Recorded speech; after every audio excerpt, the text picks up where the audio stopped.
శ్రీలత, శ్రీకర్, ఇందిర కలిసి చాలాసేపు చర్చించిన మీదట ఒక నిర్ణయానికి వచ్చారు. ఇందిర కంప్యూటర్ కోర్సులో చేరి ఆ తర్వాత నెమ్మదిగా ఉద్యోగంలో చేరేటట్లుగా అనుకున్నారు. అంతదాకా నేను మీకు భారంగా ఉండక తప్పదు అంది ఇందిర నవ్వుతూ.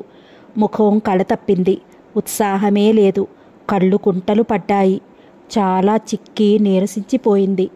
ఆమె గుండెలోని మంట చల్లారితే గాని ఆమె మళ్ళీ మామూలు మనిషి కాలేదు అని తెలుసు శ్రీకర్, శ్రీలతలకి. ఆ మంటని చల్లార్చడానికే శతవిధాలా ప్రయత్నిస్తున్నారు వాళ్ళు. నేను పడుతున్న బాధకి రెట్టింపు బాధ ఆ దుర్మార్గుడు అనుభవించాలి. అప్పుడే నా కసి తీరేది. అంతదాకా నా మండే గుండెకి శాంతి లేదు. ప్రయత్నాలు వృధాలత. నేనసలు మర్చిపోయే ప్రయత్నమే చెయ్యలేను. నా అవమానాగ్ని నన్నెంతగా దహిస్తుందో నీకు తెలియదు అంటుంది శ్రీలతతో ఇందిర. అప్పటికి టాపిక్ మార్చడం తప్ప ఏమీ చెయ్యలేకపోతున్నారు వాళ్ళు కూడా. ఇప్పుడు నేను మీకు భారం అన్న ఇందిర మాటలకు, చూడు ఇందిర, నువ్విట్లాంటి మాటలు మాట్లాడితే మేమెంత బాధపడతామో నీకు తెలియదు. నువ్వు మాకు భారమేమిటి అంది శ్రీలత. ఇందిర వాళ్ళింటికి వచ్చి 15 రోజులవుతోంది. ఇందిరకి వాళ్లతోనూ వాళ్ళకి ఇందిరతోనూ బాగా చనువు ఏర్పడింది. మన్నింపులు మానేశారు. ఇందిర మనసును ఎంతో కుదుటపరుచుకుని ఆ రోజే తండ్రికి ఉత్తరం రాసింది. లేకపోతే తండ్రి కంగారు పడతాడని. తను క్షేమంగా ఉన్నట్లు, తాము వేరే ఇల్లు మారడం వల్ల అడ్రస్ మారినట్లు రాసింది. శ్రీకర్ అడ్రస్ ఇస్తూ రాసింది ఉత్తరం. తండ్రికి అట్లా ఉత్తరం రాస్తుంటే ఆపుకోలేని ఏడుపు వచ్చింది ఇందిరకి. బల్ల మీద తల ఆనించి వెక్కి వెక్కి ఏడ్చింది. నాన్నా, నీ కూతురు దౌర్భాగ్యురాలు నాన్నా. నువ్వు అనుకుంటున్నట్లు భర్త అనురాగటోలికల్లో ఊగడం లేదు. శాంతి సౌభాగ్యాలతో తులతూగడం లేదు. నిలువ నీడలేక పరాయి పంచర తలదాచుకుంటోంది. ఏమిటిది ఇందు? ఎందుకీ ఏడుపు? నాన్నకంతా రాసేలేదు కదూ? శ్రీలత కంగారు పడింది. లేదమ్మా, రాస్తే నాకీ బాధ ఉండేది కాదు. మొదటిసారిగా నాన్న దగ్గర నా విషయాన్ని దాచాల్సి వచ్చినందుకు బాధపడుతున్నాను లత. పోనీ రాసేస్తావా? నీ బాధ కొంతైనా తగ్గవచ్చేమో. ఎప్పటికన్నా తెలియాల్సిందే కదా. ఎన్నాళ్ళని దాస్తాం? చెప్పేది ఇప్పుడే చెబితే. శ్రీలత మాట పూర్తి కాకుండానే కంగారు పడింది ఇందిర. వద్దు లత, వద్దు. నాన్న అసలే హార్ట్ పేషెంటు. ఆయనకి ఈ విషయం అకస్మాత్తుగా తెలిస్తే నేను దిక్కులేని దాన్ని అయిపోతాను. కళ్ళనీళ్లు తుడుచుకుంటూ అంది ఇందిర. శ్రీలతకి కూడా కళ్ళనీళ్లు వచ్చేశాయి. ఆయన్ని కొన్నాళ్ళైనా నేను సుఖపడుతున్నాను అన్న భ్రమలో బ్రతకని నేనందుకే వెంటనే ఇండియా వెళ్ళిపోలేదు. నీకు తెలియదు లత, మా నాన్నకి నేనే ప్రాణం, నేనే సర్వస్వం. నాకేదైనా అయితే ఆయన జీవించరు. కొన్నాళ్ళయ్యాక నేనే స్వయంగా వెళ్ళి ఆయనకి నెమ్మదిగా తెలియజేస్తాను. కిటికీలో నుంచి బయటికి చూస్తూ అంది నెమ్మదిగా ఇందిర. అంతలో శ్రీకర్ వచ్చాడు. చూడు శ్రీకర్, ఆనంద్కి బుద్ధి చెప్పే ఉపాయం ఆలోచించావా? వెనక్కి తిరిగి హఠాత్తుగా అడిగింది ఇందిర. రోజూ ఆ ప్రశ్న వేస్తూనే ఉంటుంది ఇందిర శ్రీకర్ని. చూడు ఇందిర, మనం ఏం చేసినా ఏం చెప్పినా ఆనంద్ లాంటి వాళ్ళకి బుద్ధి రాదు. అంత మాత్రాన జీవితాంతం అతడు ఈ ఆటలాడుతూ కూర్చోడానికి వీలులేదు. ఎప్పుడో ఒకప్పుడు వీటన్నిటి ఫలితం అనుభవించే తీరతాడు. భగవంతుడే అట్లాంటి వాళ్లకు తగిన పాఠం నేర్పిస్తాడు. రోజు చెప్పే జవాబే చెప్పాడు శ్రీకర్. ఇందిర కంప్యూటర్ కోర్సులో చేరింది. వెళ్తూ వస్తూ ఉంది. మనసుకి కాస్త తెరిపిగా ఉన్నట్లుంది. ఆ రోజు ఇన్స్టిట్యూట్కి వెళ్దామని తయారైంది. బయటికి వచ్చాక ఎందుకో కళ్ళు తిరిగాయి. గబగబా లోపలికి వచ్చేస్తుంటేనే నీరసం ఆవహించి కింద పడిపోయింది. శ్రీలత లోపల నుంచి పరిగెత్తుకు వచ్చేసరికి ఆమెకు స్పృహ తప్పిపోయింది. నుదురు చిట్లి రక్తం కారుతోంది. ఏమీ తోచలేదు శ్రీలతకి. కంగారు వేసింది. వెంటనే వెళ్ళి శ్రీకర్కి ఫోన్ చేసింది. అతడు కూడా అప్పుడే ఆఫీస్కి వెళ్ళాడు. ఇప్పుడే వస్తున్నానని చెప్పాడు. ఈ లోపల మొహం మీద నీళ్లు చల్లి ఆమెకు స్పృహ తెప్పించడానికి ప్రయత్నాలు చేయసాగింది శ్రీలత. ఇంతలో శ్రీకర్ డాక్టర్ని వెంట పెట్టుకుని వచ్చాడు. ఇందిరని మంచం మీద చేర్చారు. డాక్టర్ ఏదో ఇంజెక్షన్ చేసి 10 నిమిషాలు అక్కడే వెయిట్ చేసింది.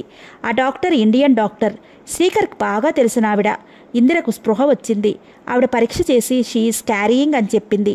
చాలా వీక్గా ఉంది. 1 నెల రోజులు జాగ్రత్తగా చూడాలి. కొన్ని ఇంజెక్షన్లు తీసుకోవాలి. ఏమాత్రం అజాగ్రత్తగా ఉన్నా గర్భం పోవచ్చు. టానిక్స్ కొన్ని తీసుకోవాలి. పళ్ళు అవి బాగా తినాలి. మనసుకు కూడా విశ్రాంతి కావాలి అని చెప్పింది. శ్రీకర్, శ్రీలత అలాగే నిల్చుండిపోయారు. ఇందిర ఎడవటం మొదలుపెట్టింది. పిచ్చి పట్టిందల్లా పెద్దగా. వద్దు, నాకు ఈ గర్భం వద్దు, తీసేయండి డాక్టర్. వీల్లేదు. ఆ దుర్మార్గుడి బీజం నాలో పెరగడానికి వీల్లేదు. నేను భరించలేను.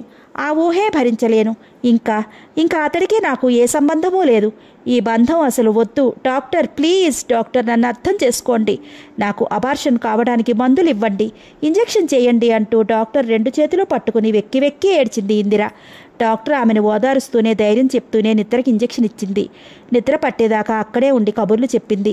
ఇందిర నిద్రపోయాక ఆమె కథంతా పూర్తిగా చెప్పాడు శ్రీకర్ ఆమెకు. విన్న ఆమెకి కూడా ఇందిర మీద చాలా జాలి కలిగింది. అయోమయంగా ఇందిర దగ్గర కూర్చున్న శ్రీలతతో డాక్టర్ చెప్పింది, మీరు ఏమైనా కంటికి రెప్పలా చూసుకోవాలి. ఇప్పుడు ఆమె చాలా నీరసంగా ఉంది. అబార్షన్ జరిగినా ప్రమాదమే, తట్టుకోలేదు. గర్భాన్ని నిలపడానికి మన ప్రయత్నం మనం చేద్దాం. ఆ పైన భగవంతుడి దయ అని తలూపింది శ్రీలత. డాక్టర్ శ్రీలతతో చెప్పి వెళ్ళిపోయింది. శ్రీకర్తో చెప్పి వెళ్ళిపోయింది. చూసారా దేవుడు ఎట్లా చేశాడో? ఆమె బతుకు ఆమె బతకడానికి వీలు లేకుండా ఈ బంధాన్ని తగిలించాడు. పాపం, కష్టాలన్నీ కలిసి వస్తాయంటారు. ఇదే కాబోలు. ఈ గర్భం లేకుండా ఉంటే ఆ విషయాన్ని ఎప్పటికైనా మర్చిపోవడానికి అవకాశం ఉండేది ఆమెకు. ఇప్పుడు అనుక్షణం ఆ బిడ్డను చూసినప్పుడల్లా ఆనందం ఆమెకు గుర్తుకు రాకమానడు. ఏమిటో విధిలిఖితం అంది నిట్టూరుస్తూ శ్రీలత. ఏమో, దేవుడన్నీ మన మేలుకే చేస్తాడంటారు. బిడ్డను చూసి తన దుఃఖాన్ని మర్చిపోవచ్చునేమో ఇందిర. ఇది మన మంచికేనేమో అన్నాడు శ్రీకర్. 3 రోజులు నిద్రాహారాలు మాని ఏడుస్తూ కూర్చుంది ఇందిర. ఆమె నోట ఇవే మాటలు, నాకు వద్దు గర్భం, ఆనంద నీడ కూడా నేను భరించలేను. ఆ క్రూరుడి మొలక, అతడి ప్రతిబింబం నాలో పెరగడాన్ని నేను సహించలేను. ఈ కడుపులోని వెధవ మరో ఆడదాని బ్రతుకు అధ్వానం చేస్తాడు, నాశనం చేస్తాడు. దానికి నేను కారకురాల్ని కావడం మహాపాపం. నాకు కడుపు పోవాలి. నేను చచ్చిపోయినా సరే నాకు అబార్షన్ కావాలి, అంతే. ఈ మాటలు అంటూనే ఏడుస్తూ ఉంటోంది ఇందిర. కళ్ళు మొహం వాచిపోయాయి. ఎన్నో విధాలుగా నచ్చ చెప్తున్నారు శ్రీలత శ్రీకర్లు. నీకు కాస్త బలం చేకూరాక అట్లాగే అబార్షన్ చేయించుకుందుగాన్లే. ఇప్పుడు చేయకూడదట. అది నీకు మంచిది కాదుట. మీ నాన్న కోసం నువ్వు జీవించి ఉండొద్దు. 1 నెల అయ్యాక సంగతి ఆలోచిద్దాం. ముందు నువ్వు బాగా భోజనం చేసి మంచి విశ్రాంతి తీసుకోవాలి. దేని గురించి ఆలోచించకూడదు, తెలిసిందా? నేను భోజనం చెయ్యను. నా కడుపులోని వాడికి ఆహారాన్ని నన్ను ఇవ్వడం నాకు ఇష్టం లేదు. మూర్ఖంగా మొండిగా తయారైంది ఇందిర. ఆమెలో యుక్తాయుక్త విచక్షణ జ్ఞానం కూడా పోయింది. ఆమెను బలవంతం చేసి 2 ముద్దల అన్నం తినిపించేప్పటికే ఎంతో కష్టం అనిపించేది వాళ్ళకి. రోజులు గడుస్తున్న కొద్దీ పిచ్చిదానిలా తయారవుతోంది ఇందిర. అసలు ఎవరితోనూ మాట్లాడటం మానేసింది. ఎప్పుడూ ఏడుస్తూనే ఉండేది. గర్భం పోగొట్టుకోవడానికి ఎన్నో ప్రయత్నాలు చేసింది, ఎన్నో మందులు మింగింది, ఎన్నో అపపత్యాలు చేసింది. కానీ విధి వైచిత్ర్యం, గర్భం పోనే లేదు.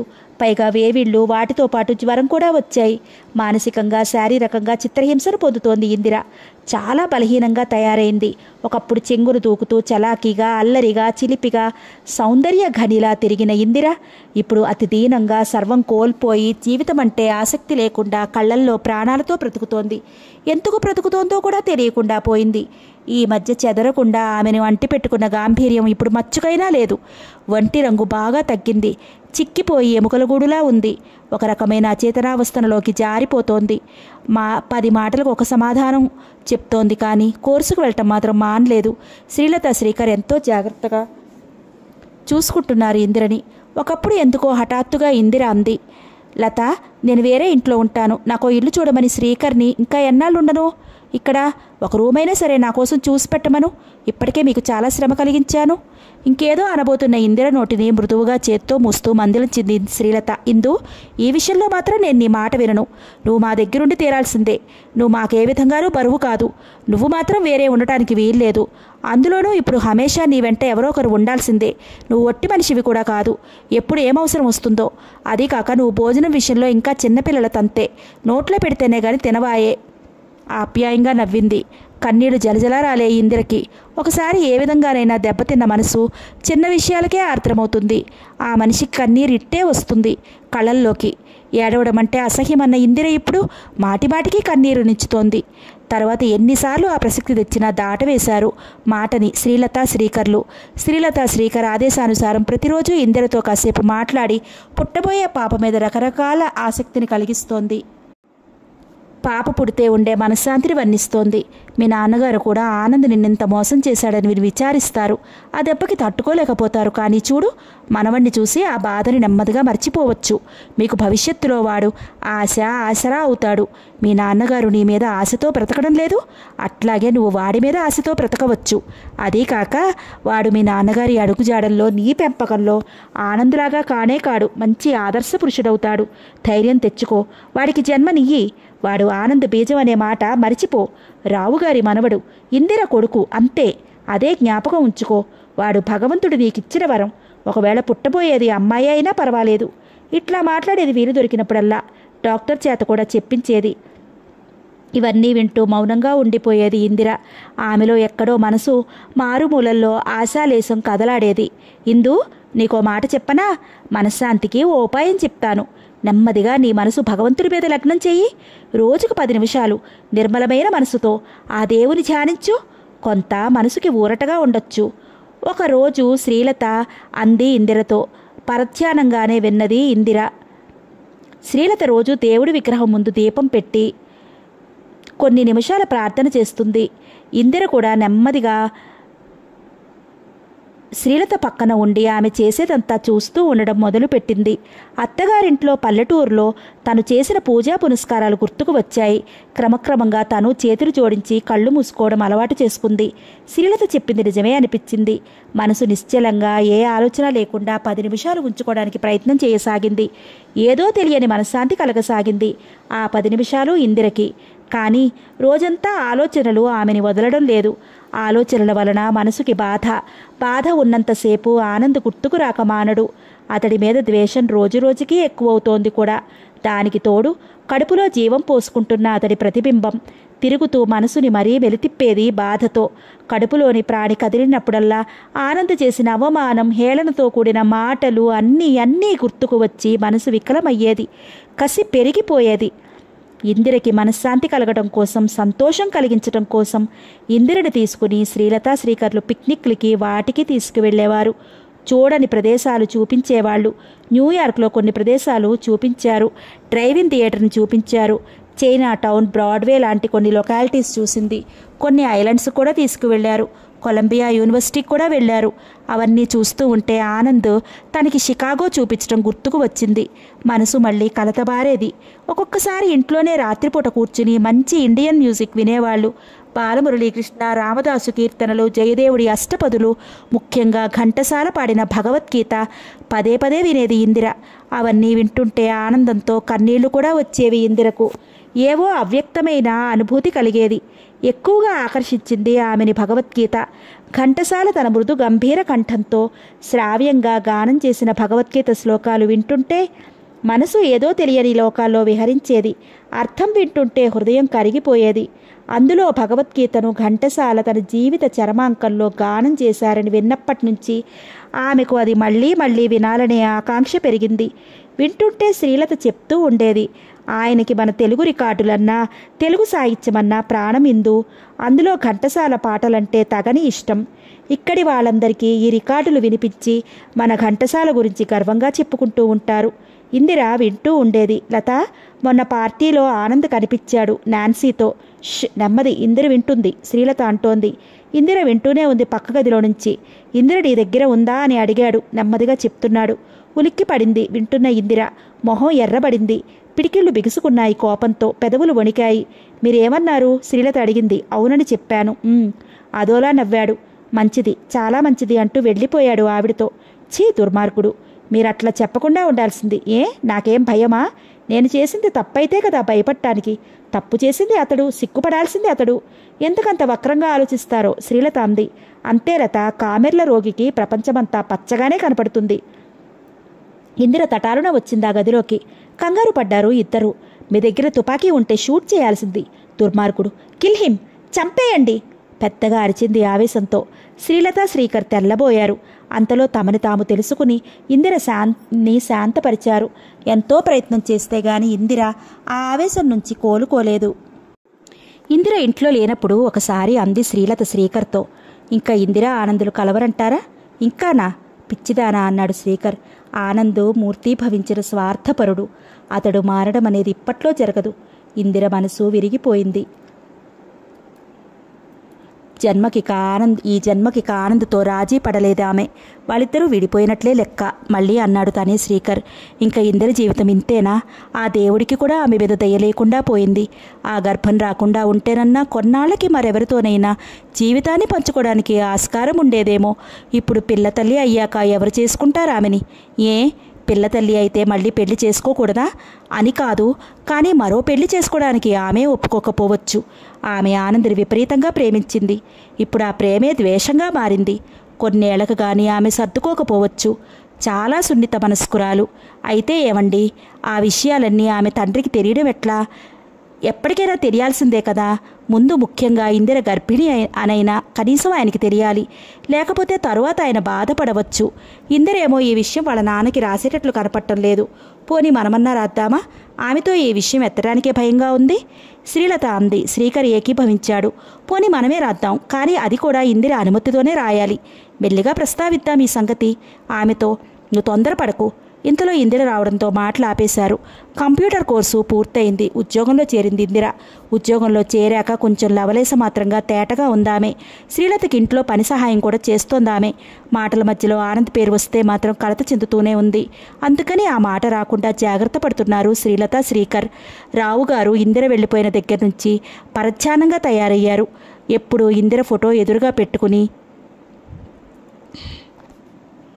చూస్తూ ఉండేవారు. ఇందిర రాసిన ఉత్తరాలు ఒక్కొక్కటి 10 సార్లు చదువుకుంటున్నారు. ఎప్పుడు ఎవరితో మాట్లాడినా ఇందిర సంగతే. కానీ ఈ మధ్య ఎందుకో ఇందిర ఉత్తరాలు తగ్గించేసింది అనుకుంటున్నారు. రాసినా ఇదివరకటి ఉత్సాహం లేదెందుకనో అనిపిస్తోంది ఆయనకి. కొత్త జంట, కొత్త ప్రదేశం, ఉత్తరాలు రాయడం లేటవుతోంది మరి అని తనను తానే సత్తి చెప్పుకునేవారు. ఉత్సాహం లేకే ఎప్పుడూ కొత్త విశేషాలేముంటాయి అనుకునేవారు.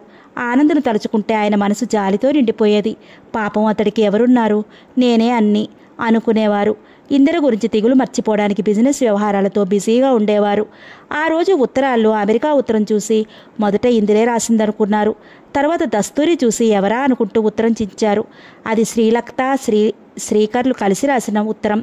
ఆ ఉత్తరాన్ని చదివిన ఆయనకి ఎంతో సంతోషం వేసింది. మేము మీ అమ్మాయి అల్లుళ్లకు స్నేహితులము. ఆనంద్ ఇంగ్లాండ్ వెళ్ళాడు ఏదో ట్రైనింగ్ కని.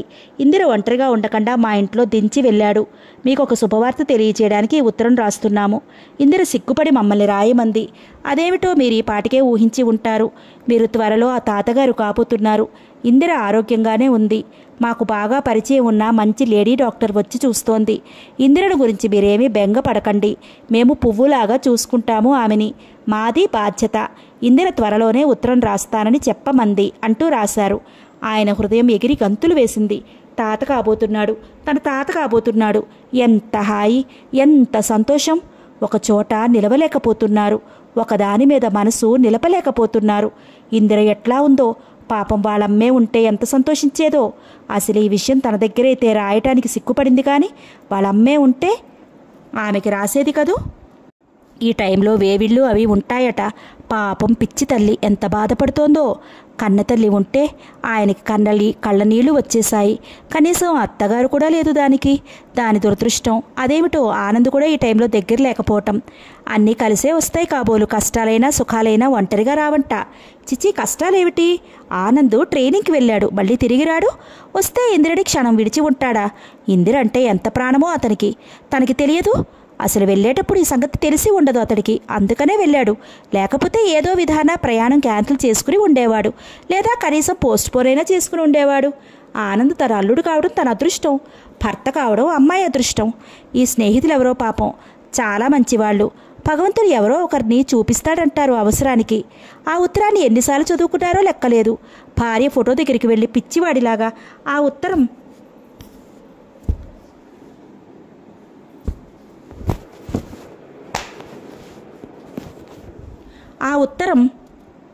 చదివి వినిపించారు. గీత, మన అమ్మాయి తల్లి కాబోతోంది. సంతోష విషయం కదూ గీత. ఈ సంతోషం నేను ఎవరితో పంచుకోను? నువ్వే చెప్పు. అందుకే నేను నీకు చెప్పుకుంటున్నాను. దానికి ఏం కావాలో తండ్రినైనా మగవాణ్ణి నాకేం తెలుస్తాయి? ఏ లోకంలో ఉన్నావో నువ్వే రక్షించాలి దాన్ని. ఏమేమో కొడుక్కున్నారు. కన్నీళ్లు కారుతుండగా ఇందిర వెళ్ళిన కొన్నాళ్ళకి రావుగారి అత్తగారు చనిపోయింది. మామగారు మంచాన ఉన్నారు. ఆయనకి వినిపించారు శుభవార్తని. ఆయనకి కాస్త అర్థమైంది, కాస్త అర్థం కాలేదు. వెంటనే శ్రీకర్కి ఉత్తరం రాశారు రావుగారు కృతజ్ఞతలు తెలుపుతూ. వాళ్ళ దంపతులకి ఇందిరకి ఒక పెద్ద ఉత్తరం రాశారు. చిరంజీవి సౌభాగ్యవతి ఇందిరకి శతాశీస్సులు. తల్లి ఇందు, ఎంత సంతోషవార్త విన్నానమ్మా. నాకు చాలా ఆనందంగా ఉంది తల్లి. నిజమే, మీ అమ్మ ఉంటే స్వయంగా నువ్వే ఈ విషయాన్ని తెలియజేసేదానివి కదా. కానీ తల్లి, నేను ఇప్పుడు నీకు తల్లిని కూడా కదూ తల్లి. నా దగ్గర సిక్కేందుకమ్మా పిచ్చి తల్లి. నీ ఆరోగ్యం ఎట్లా ఉంది? నెల నెల డాక్టర్ చేత పరీక్షలు చేయించుకుంటున్నావు అనుకుంటాను. మంచి ఆహారం, పళ్ళు తీసుకోవాలి. నువ్వు మనసులో దిగులేమీ పెట్టుకోకూడదు. అసలు నీకు దిగులెందుకు? దేవుడిలాంటి భర్త నిన్ను ప్రాణంలాగా చూసుకుంటాడని తెలుసు. ఇష్టమైన పరిసరాలు కదూ. శ్రీకర్ గారు, ఆయన భార్య నిన్ను చాలా బాగా చూసుకుంటారని నాకు తెలుసు. నిజంగా నువ్వు ఈ టైంలో వాళ్ళ దగ్గర ఉండటం నాకెంత సంతృప్తిగా ఉందో తెలుసా? నీకు తోబుట్టువులు లేకపోయినా ఆ లోటు నీకు లేదు. శ్రీకర్ గారు నీకు తోబుట్టువే, అంతకన్నా ఎక్కువ. చిరంజీవి ఆనంద్ తొందరలోనే వచ్చేస్తాడనుకుంటాను. అతడి అడ్రస్ నాకు ఇస్తే అతడిని కూడా కంగ్రాచులేట్ చేస్తూ ఉత్తరం రాస్తాను. తల్లి, ఈ టైంలో ఆడపిల్లలకి ఏవేవో కోరికలు కలుగుతాయట. నీకేం కోరికలు కలిగినా శ్రీకర్ గారి భార్యను అడుగు. నేను వాళ్ళని స్పెషల్గా రిక్వెస్ట్ చేస్తూ ఉత్తరం రాస్తున్నాను. నువ్వేమీ మొహమాట పడవద్దు. వాళ్ళు చాలా మంచివాళ్ళు. వాళ్ళు రాసిన ఉత్తరాన్ని బట్టి చూస్తేనే తెలుస్తోంది వాళ్ళెంత ఉత్తములో. వేవిళ్ళని ఏవో ఉంటాయి కదా, నీకవి ఉన్నాయా? జాగ్రత్త తల్లి. ఈ సంతోషాన్ని ఎవరితోనన్నా పంచుకుంటే గానీ నా తృప్తి తీరదు. అందుకని నేను ఆ ఉత్తరం మీ అమ్మ ఫోటోకి చదివి వినిపించాను. వెంటనే నీకు ఉత్తరం రాయకుండా ఉండలేకపోతున్నాను. తల్లి ఇందు, ఇప్పుడైనా వారం వారం నాకు నీ ఆరోగ్యం తెలియపరుస్తూ ఉత్తరం రాస్తూ ఉండమ్మా. ఇకపోతే ఒక ముఖ్య విషయం, నువ్వు పురిటికి ఇక్కడికే వస్తావు కదూ. వస్తే నాకు సంతృప్తి, సంతోషం. అదీ కాక మొదటి పురుడు పుట్టింట్లోనే పోసుకోవాలట. అక్కడ చాలా మంచి హాస్పిటల్స్ అవి ఉంటాయి నాకు తెలుసు. కానీ ఇది నా సంతోషం. ఆనంద్ వచ్చాక ఈ విషయం మీరిద్దరూ చర్చించుకుని నాకు తెలియపరచండి. ఇక్కడికే నువ్వు రావాలని నా కోరిక. నిన్ను చూసి చాలా రోజులైనట్టుంది కదూ. నాకప్పుడే మనవడితో ఆడుకుంటున్నట్టుగా ఉంది. ఎంత తొందరలో నిన్ను చూస్తానా అనిపిస్తోంది. ఉంటాను తల్లి. ఆరోగ్యం జాగ్రత్త. నేను ఆరోగ్యమే. ఆనంద్ రాగానే ఉత్తరం రాయమని చెప్పు. శ్రీకర్ గారికి, ఆయన భార్యకి ఆశీస్సులు అందించు. ఆశీస్సులతో నాన్న. ఆ ఉత్తరం పోస్ట్ చేసి నిట్టూర్పు విడిచారు హనుమంతరావు గారు. ఆ ఉత్తరాన్ని చదువుకుని వెక్కి వెక్కి ఏడ్చింది ఇందిర. నాన్న ఇంకా అందమైన భ్రమలోనే ఉన్నారు. ఆనంద్ ప్రాణంలాగా చూసుకోవడం, దేవుడి లాంటి భర్త. నిజంగా అనుకూలుడైన భర్త ఉంటే ఎంతటి అపురూపమైన కాలం ఇది. భార్యాభర్తలిద్దరూ పుట్టబోయే తమ పాప కోసం కమ్మని కలలు కంటూ గడపాల్సిన గడియలివి.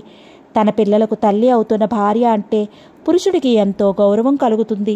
ప్రేమ ఎక్కువ అవుతుంది ఆమె అంటే. ఎంతో పవిత్రమూర్తిగా భావిస్తాడు భార్యని ఆ సమయంలో పురుషుడు. ఏ విధంగానూ ఆమె కష్టపడకుండా ఉండాలని, ఆమె మనసును సంతోషంగా ఉంచాలని తాపత్రయపడతాడు. ఆమెకు అన్ని విధాలుగానూ అండగా ఉంటాడు. అన్ని పనుల్లోనూ సహాయం చేస్తాడు. కదిలితే కంతిపోతుందన్నట్టు చూస్తాడు. అన్ని ముచ్చటలు చెల్లిస్తాడు. స్త్రీకి మాతృత్వం అనేది ఒక వరం. అది కేవలం స్త్రీకే దక్కే వరం.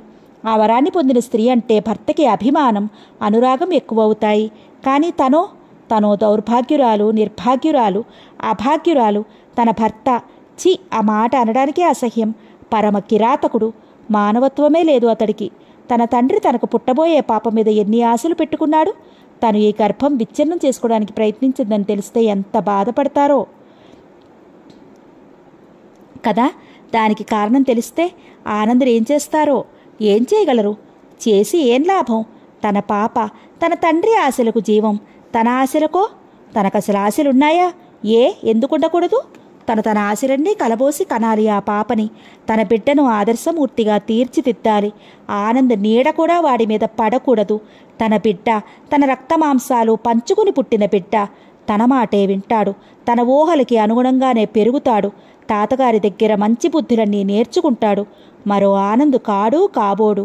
తను తీర్చిదిద్దిన తన కొడుకు మంచి వ్యక్తిగా రూపొందుతాడు. తల్లి అంటే ప్రాణం ఇస్తాడు. తన కోసం ఏదైనా చేస్తాడు. తన బాధలన్నీ మరపిస్తాడు. వాడే తన ఆశాదీపం. తను ఇంక బాధలన్నీ మర్చిపోవచ్చు. ఆశలు నింపుకోవచ్చు. వాడి కోసం బ్రతకాలి. తన తండ్రి తను కలిసి వాడిని పవిత్ర భారత పౌరుడుగా తీర్చిదిద్దాలి. వాడు పెద్దయి తండ్రిని గురించి అడిగితే జరిగిందంతా చెప్పాలా? చెప్తే లేకపోతే మరేం చెప్తుంది? ఆలోచనలు సాగిపోతున్నాయి ఇందిరకి. ఇందు, అన్నం వడ్డిచ్చాను, వస్తావా? శ్రీలత వచ్చింది. లేచింది ఇందిర. తండ్రి ఉత్తరం శ్రీలత చేతిలో పెట్టింది. శ్రీలత కూడా కళ్ళనీళ్లు నింపుకుంది అది చదివి. ఏం నిర్ణయించుకున్నావు ఇందు? పురిటికి వెడతావా? 4 రోజులయ్యాక అడిగింది శ్రీలత. ఇంకా ఏం నిర్ణయించుకోలేదు లత. కానీ వెళ్తే మంచిదేమో అనిపిస్తోంది. కానీ తీరా వెళ్తే నాన్న నా సంగతి తెలిసి ఏమైపోతారోనని అదో భయం అంది ఇందిర. ముందే ఉత్తరానికి జవాబు రాయి, మెల్లగా ఆలోచిద్దాం ఏం చెయ్యాలో అంది శ్రీలత. ఇందిర కొత్త ఉత్సాహాన్ని తెచ్చుకుని తండ్రికి ఉత్తరం రాసింది. వారం రోజులు గడిచాయి. లత, నేను నాన్న దగ్గరికి వెళ్ళాలని అనుకుంటున్నాను అందొక రోజు హఠాత్తుగా ఇందిర. ఆశ్చర్యంగా చూసింది శ్రీలత. వెళ్ళంగానే ఏం చెప్పను, తర్వాత మెల్లమెల్లగా ఏమీ చెప్పను, తర్వాత మెల్లమెల్లగా చెప్తాను అంతా. నాకెందుకో పురుడు అక్కడే పోసుకోవాలనుంది శ్రీకర్తో చెప్పింది శ్రీలత. శుభం, మంచిదే అన్నాడు శ్రీకర్. ఇందిర వెళ్ళడానికి ఏర్పాటు చేయడం మొదలుపెట్టాడు శ్రీకర్. వెళ్లే రోజు దగ్గరకు వచ్చిన కొద్దీ శ్రీలత, ఇందిర చాలా బాధపడసాగారు. చూడు ఇందు, నువ్వు ఉత్సాహంగా ఉండాలి, ఏదీ జరగలేదు అన్నట్టే ఉండాలి. మీ నాన్నగారికి ఏ విధంగానూ అనుమానం రాకూడదు, సరేనా? పుట్టబోయే బాబు జాగ్రత్త, వాడి శ్రేయస్కరం కోసమే నువ్వేం చేసినా అది దృష్టిలో ఉంచుకో. అన్నిటికీ తల ఊపుతోంది ఇందిర. ఆమె మనసులో లేదు. ఎన్ని ఆశలతో ఎన్ని కలలతో అడుగుపెట్టింది అమెరికాలో. ఒక్కసారి జరిగిందంతా కళ్ళ ముందుకొచ్చింది. జుగుప్సతో శరీరం జలధరించింది ఆమెకు. రంగురంగుల కలలతో అపరంజి ఆశలతో తను ఆనంద్ తప్ప ఈ ప్రపంచంలో ఇంకెవ్వరూ లేనట్లుగా, ఒకరికొకరు తప్ప మరొకరితో పని లేనట్లుగా ఎంతో హాయిగా ఆనందంగా స్వర్గలోహంలో విహరిస్తారని, నందనవనం లాంటి పచ్చని బతుకుతారని ఎన్ననుకుంది. అన్నీ కళ్ళలయ్యాయి. చేదు నిజం మిగిలింది. నిండు మనసుతో మనసు నిండా ఆనందమేది ప్రేమతో వచ్చింది ఇక్కడికి. ప్రేమ శూన్యమైన మనసుతో మనసు నిండా కసితో కచ్చితో ద్వేషంతో వెళ్తోంది తిరిగి. ఇంతేనా దగాబడిన ఆడదాని జీవితం? ఆడది ఏమీ చెయ్యలేదా? మౌనంగా అన్నీ భరించి ఊరుకోవలసిందేనా? ఆనంద్ లాంటి రాక్షసులకు బుద్ధి చెప్పడానికి తనలాంటి వాళ్ళకి వీలు లేదా? తనలో జీవితాంతం ఈ బడబాగ్ని రగులుతూ ఉండాల్సిందేనా? ఈ ద్వేషాగ్ని మరి చల్లారదా? ఇది ఆరని మంటగా ఉండిపోవలసిందేనా? ఇవి జవాబులేని ప్రశ్నలు. ఇంటి నుండి బయలుదేరబోతూ శ్రీకర్ శ్రీలతల పాదాలకు నమస్కారం చేసింది. అప్పటికి 100సారి వాళ్ళకి కృతజ్ఞతలు తెలుపుకుంది. ఇందిరని కౌగిలించుకుని శ్రీలత పెద్దగా ఏడ్చేసింది. ఇందిర కూడా అదే స్థితిలో ఉంది. శ్రీకర్ కూడా చలించాడు. చాలా థ్యాంక్స్ శ్రీకర్. మీలాంటి వాళ్ళు పురుషుల్లో 100కి 1,00,00,000కి ఒకరుంటారు. మా లత చాలా అదృష్టవంతురాలు. ఇండియా వస్తే తప్పకుండా కలకత్తాలో మా ఇంట్లో ఉండాలి మీరు. నాకు మళ్ళీ ప్రాణం పోశారు మీరు. పునర్జీవితం ప్రసాదించారు. ఏమిచ్చినా మీ రుణం తీరదు. నిజంగా ఆ పరిస్థితుల్లో మీరే లేకపోతే ఆత్మహత్య చేసుకునేదాన్నే నేను. ఇప్పుడు 2 ప్రాణాలని నిలబెట్టిన పుణ్యం మీదే. ఆ జన్మాంతం కృతజ్ఞురాలినే నేను. ఇట్లా చెప్తూనే ఉంది ఇందిర. మేమేం చేశాము? ఏమీ చెయ్యలేదు. తోటి మానవులుగా ప్రవర్తించాము అంతే. ఇందులో రుణాలేమీ లేవు అన్నారిద్దరు. అట్లా అనొద్దు. అది మీ మంచితనాన్నే తెలుపుతోంది. నేను ఈనాడు ఏమాత్రం ధైర్యంతోనైనా మా నాన్న దగ్గరికి వెళ్ళగలుగుతున్నాను అంటే అది మీ చలవే అంటూనే ఉంది ఇందిర. చివరిసారి వీడ్కోలు తీసుకుని ఏడుస్తూ విమానం ఎక్కింది ఇందిర. కళ్ళు తుడుచుకున్నారు శ్రీకర్ శ్రీలతలు. ఒక రకమైన అయోమయ స్థితిలో అట్లా కూర్చుండిపోయిందామె. తను పోగొట్టుకున్న దానికి సంతోషించాలో దుఃఖపడాలో కూడా తెలియకుండా పోయిందామెకు ఆ క్షణంలో. ఇందిర వస్తున్నానని కేబుల్ ఇచ్చిన దగ్గర నుంచి రావుగారికి ఎడతెగని హడావుడి, సంతోషం, ఉత్సాహం. అసలు ఇందిర అంత తొందరగా వస్తుందని ఆయన అనుకోలేదు. ఆయన ఆనందంతో ఉక్కిరిబిక్కిరి అయిపోతున్నారు. ఈ మధ్య రావుగారికి ఆయన అక్క సుగుణమ్మకి మధ్య ఉత్తరాలు జరుగుతున్నాయి. ఆవిడ అప్పుడప్పుడు వచ్చి వెడుతోంది కూడా. ఆవిడికి అత్తమామలు పోయారు. ఆస్తిపాస్తులు తుఫానుతో తుడిచిపెట్టుకుని పోయాయి. పోయినవన్నీ పోగా తమ్ముడి మీద అభిమానం మాత్రం పెరిగింది. కొడుకు కోడలు ఈవిడిని సరిగా చూడడం లేదని తమ్ముడితో మొరపెట్టుకుంటూ ఉంటుంది. రావుగారు అక్క మీద సానుభూతితో జరిగినదంతా మరిచి తనకు తోచినంత సహాయం చేస్తూ ఉన్నారు. ఇందిర వస్తోందని ఆవిడకు కూడా తెలియపరిచారు. ఆవిడ వెంటనే వచ్చేసింది. ఇందిర కోసం ఎయిర్పోర్ట్కి ఆవిడ వచ్చేసింది తమ్ముడితో కలిసి. తండ్రిని చూస్తూనే ఆనందం, దుఃఖం వెల్లువలే వచ్చాయి ఇందిరకి. తండ్రిని పట్టుకుని కన్నీరు కార్చింది.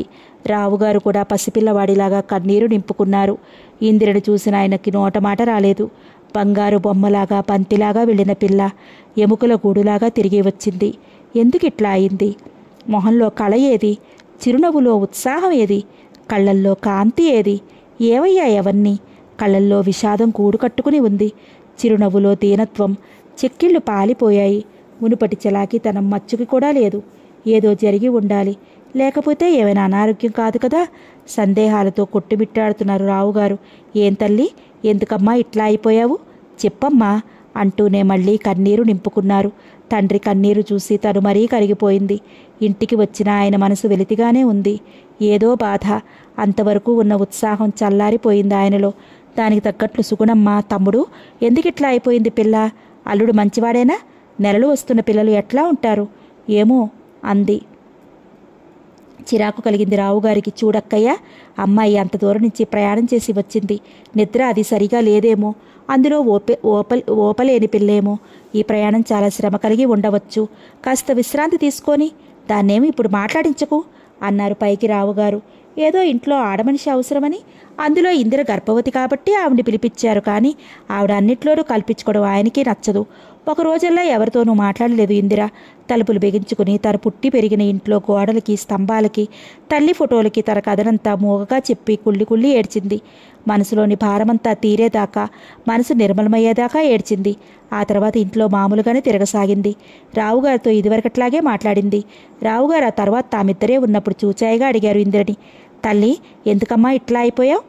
ఆనంద్ నిన్ను ఏమన్నా అనేవాడా? లేకపోతే ఏదన్నా అనారోగ్యమా? నా దగ్గర దేనికి తల్లి దాపరికం? అనునయంగా అడిగారు. తలెత్తి తండ్రి కళ్ళల్లోకి చూసింది. తన మీద గల ప్రేమంతా ప్రతిఫలిస్తోంది ఆ కళ్ళల్లో. తనకున్న ఒకే ఒక ప్రేమ పెన్నిధి తండ్రి. అంతా చెప్పి తన మనశ్శాంతిని పొందవచ్చు. కానీ ఈ పెన్నిధి తనకు శాశ్వతంగా దూరమైతే? నన్నంటారు గాని మీరెంత చిక్కిపోయారో మీకు తెలుసా నాన్న? అడిగింది ఇందిర తండ్రి అడిగిన దానికి జవాబు చెప్పకుండా. నాదేముంది తల్లి, నేను 1 ఫుట్ ఇన్ ద గ్రేవ్గా ఉన్నాను. నువ్వు జీవితపు తొలిమెట్టు మీద ఉన్నదానివి. నీకేమిటి బాధలు? ఎందుకిట్లా అయ్యావు చెప్పు తల్లి. నిన్నెట్లా చూస్తుంటే నాకెంత బాధగా ఉందో నీకు తెలుసా? ఏం లేదురన్నా, ఆయన అదో రకం మనిషి. ఎందుకో నేనే ఆయనతో అడ్జస్ట్ కాలేకపోయాను అంతే క్లుప్తంగా చెప్పింది. అతడి సంగతి మనకు తెలిసిందేగా. ఏదో సర్దుకుపోవాలి కానీ పంతాలు పట్టు కూర్చుని ఆరోగ్యాలు పాడు చేసుకుంటారా? ఏ విషయంలో పేచీ వచ్చింది ఇద్దరికి చెప్పు అనునయంగానే అన్నారు. మళ్ళీ ఇందిరేమీ మాట్లాడలేదు. ఇంతకు చిన్న చిన్న అభిప్రాయ భేదాలైనా చెప్పు. నేను కొన్నాళ్ళ ఆయనకి దూరంగా ఉండదలుచుకున్నాను. ముఖం వివరణ అవగా చెప్పింది ఇందిర. ఏవోలే చిన్నవాళ్ళు, అభిప్రాయ భేదాలు వచ్చి ఉంటాయి, అవే సర్దుకుంటాయిలే అనుకున్నారు రావుగారు. ఇప్పుడు ప్రస్తుతం ఇందిర ఆరోగ్యం ముఖ్యం. ఆమెకు డెలివరీ అయ్యేదాకా ఆమె మనసుని బాధించకూడదని అనుకున్నారు. పురుడొచ్చి అమ్మాయో అబ్బాయో పుడితే అప్పుడు తనే ఏ ప్రయత్నము చేయకుండా వాళ్ళిద్దరూ దగ్గరికి వస్తారని కూడా అనుకున్నారు ఆయన తనలో తనే.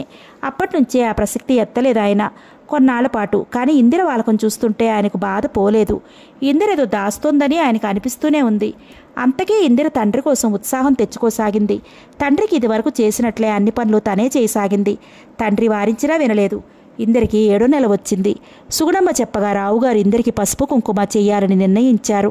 ఇందరికి అది సుతారాము ఇష్టం లేకపోయినా తండ్రి కోసం ఊరుకుంది. పట్టు చీరలు, కొత్త నగలు కొన్నారాయన. వైభవంగా జరిగింది పసుపు కుంకుమ. ఇందిర ఆడపడుచులను కూడా ఉత్తరాలు రాసి రప్పించారు రావుగారు. వాళ్ళని చూస్తుంటే సరిగా మాట్లాడబుద్ధి కాలేదు ఇందిరకి. ఆనందే జ్ఞాపకం వచ్చాడు. అసహ్యంతో మనసు ముడుచుకుపోయింది. తండ్రి మాత్రం యథావిధిగా సత్కరించి పంపారు వాళ్ళని.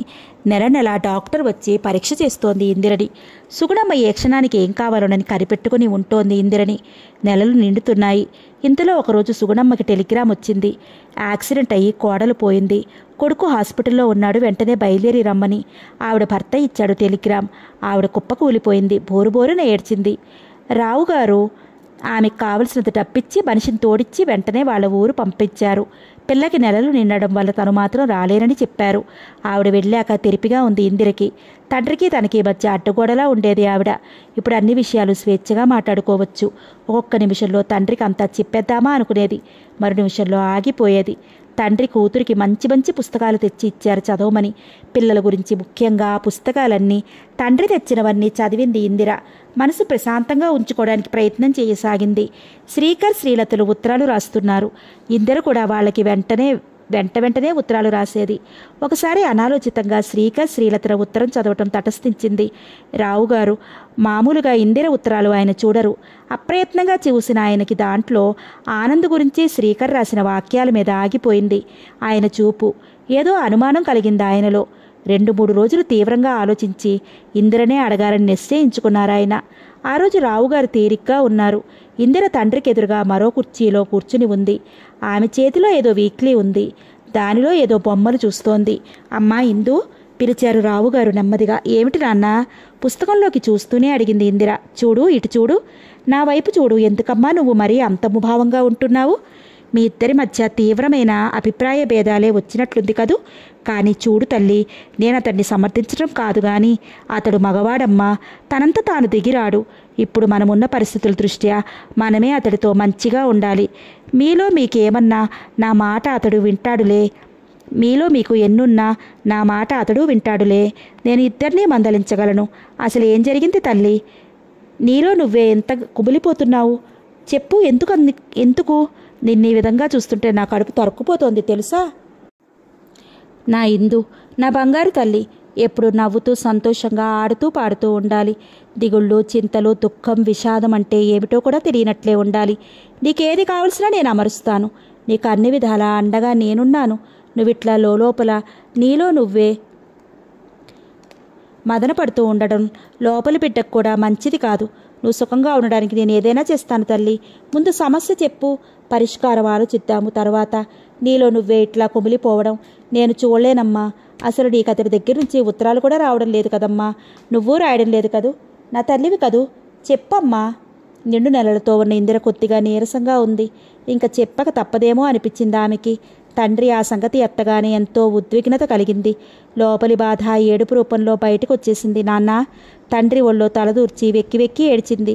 ఆ ఒడి ఆమెకు కన్న తల్లి ఒడిలాగే ఉంది. నాన్న, మనం మోసపోయాం నాన్న. వంచకుడు, దగా అస్పష్టంగా గొణిగింది. కొంతసేపు హృదయ భారమంతా తీరేదాకా ఏడ్చి తలపైకెత్తి నాన్న నేను అంది. ఏమిటమ్మా? నేను చెప్పేది విని మీరు తట్టుకోగలరా? అందుకే ఆ భయంతోనే ఇన్నాళ్ళు మీకు ఇది ఎంత ప్రయత్నం చేసినా చెప్పలేకపోయాను. నాకు మీ ఆరోగ్యం ముఖ్యం. ఇప్పుడు నేను జీవించేది మీకోసమే, కేవలం మీకోసమే నాన్న అంటుంటే మళ్ళీ కళ్ళు నీటితో నిండిపోయాయి. తల్లి, ఆయన చెలించిపోయారు. మనసు కీడును శంకించసాగింది. అవును నాన్న, నేనిప్పుడు చెప్పబోయేది విని మీరు హరాయించుకోవాలి. ఆ షాక్కి మీరు తట్టుకోగలిగితేనే నేను మీకు చెప్పాలి.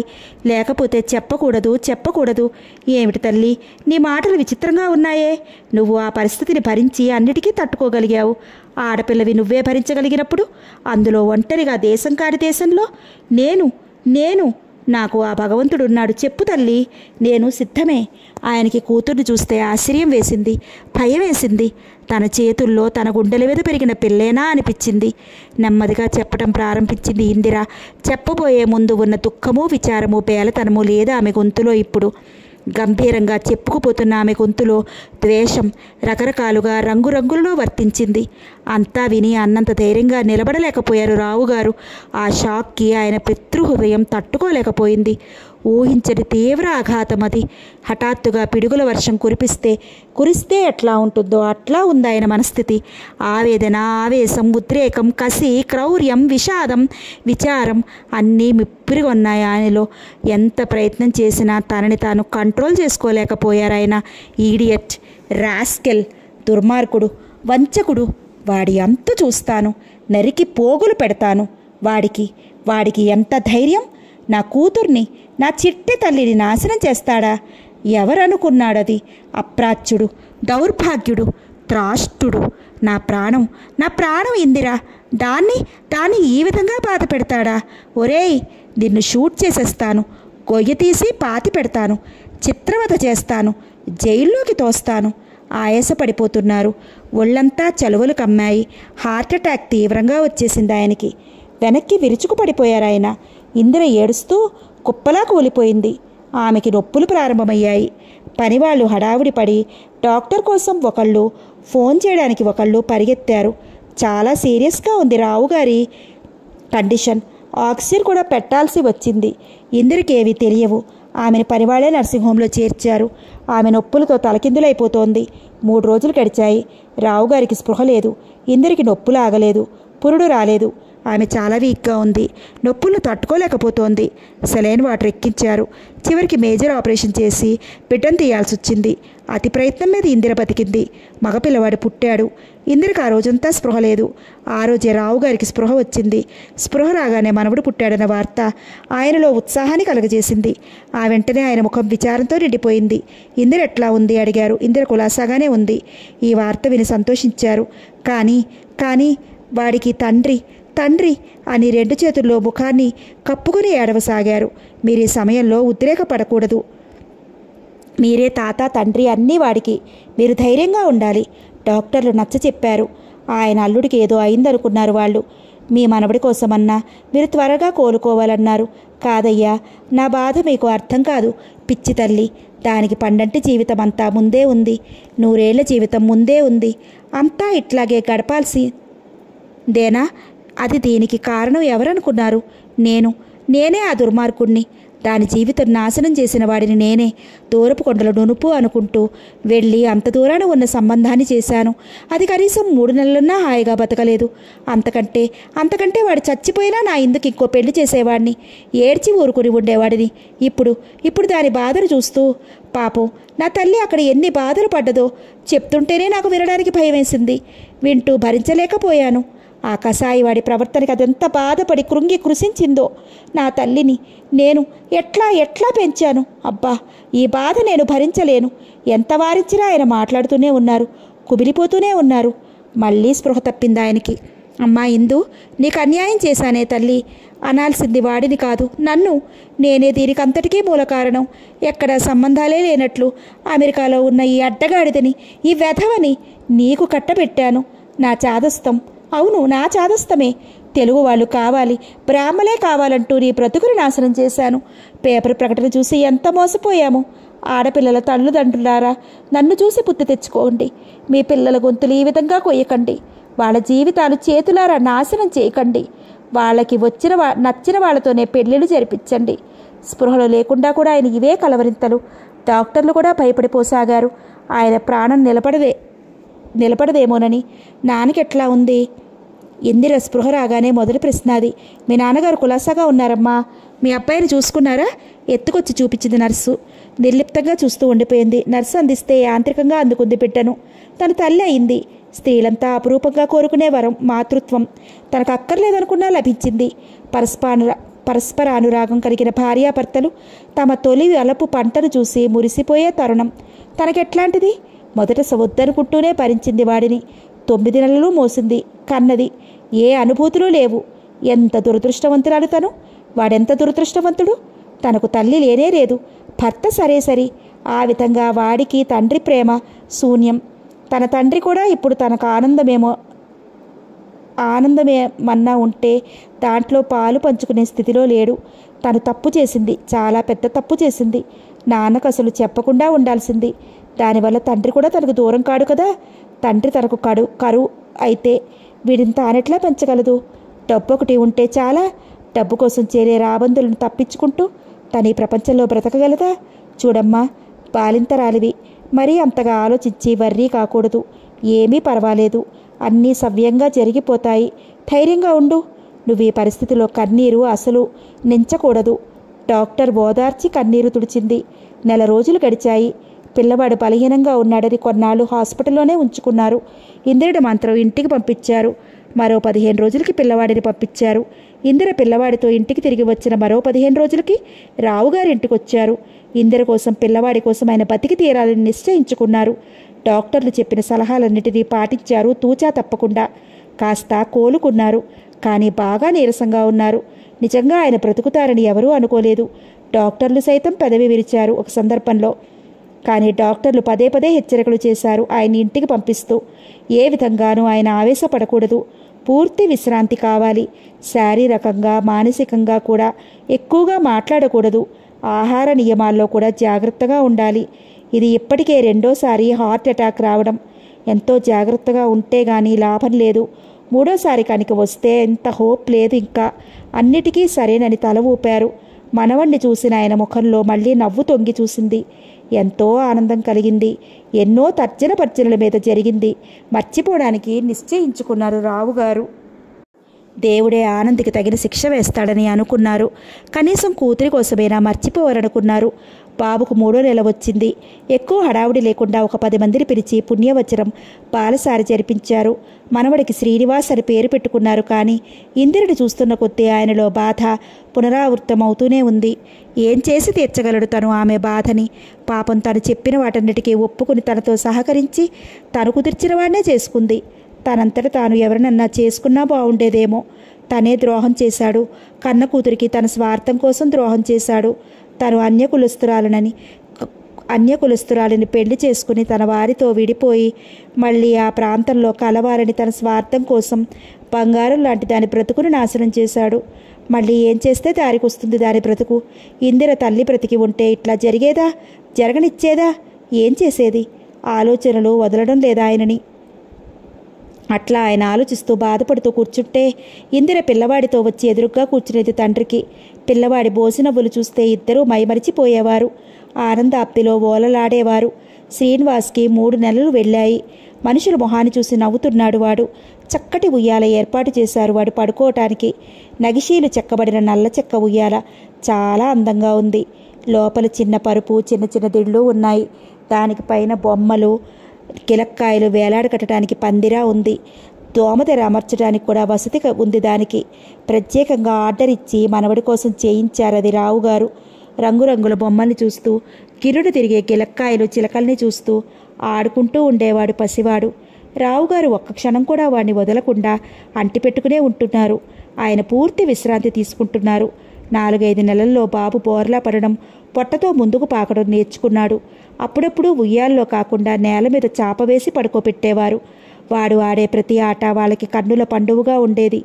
6-7 నెలలు వచ్చేసరికి పారాడడం, కూర్చోవడం వచ్చింది వాడికి. పళ్ళు రావడం ప్రారంభించాయి.